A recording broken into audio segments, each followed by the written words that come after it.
On a bleak November evening, Emma Byrne returns home from her office job, tired and numb in the gray drizzle. Her apartment building, with its faded green carpet and humming fluorescent lights, feels as anonymous and drab as always. The elevator sighs as it lifts her to the seventh floor. She unlocks her door, dropping her bag onto the thin carpet, the standard routine unconsciously executed. But tonight, something's amiss.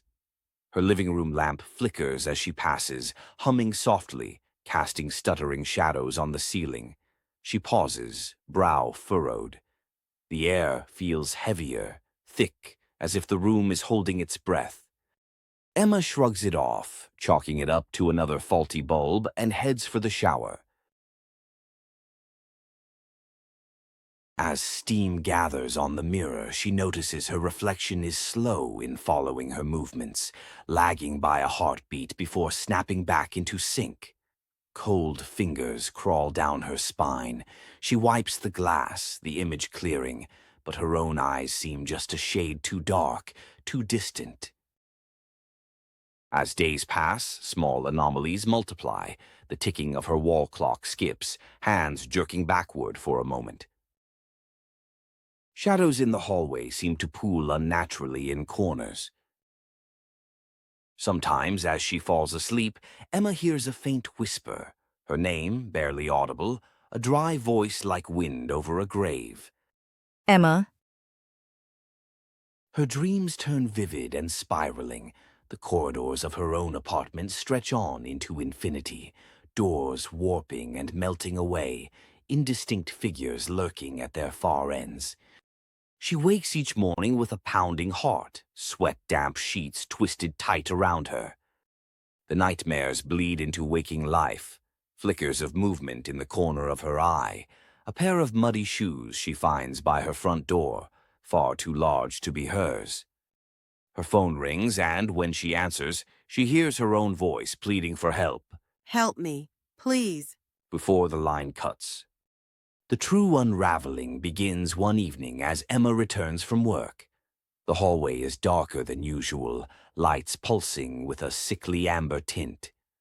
As she passes the mailboxes, she catches a glimpse, her own reflection in the glass, standing stock still while she walks on.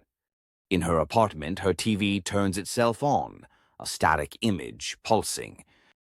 The air grows metallic, vibrating with low, guttural whispers.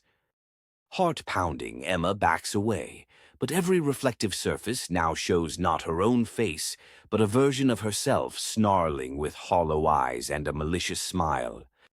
Behind her, the bathroom door swings open. The mirror is black, opaque. She sees herself standing in the depths of that darkness, mouthing words she cannot hear. The floor buckles beneath her feet, time distorts, jerking forward and backward in dizzying lurches. Emma tries to flee, but her apartment's dimensions warp impossibly, hallways tangling, doors leading nowhere. Lights flicker off one by one. Emma. Emma.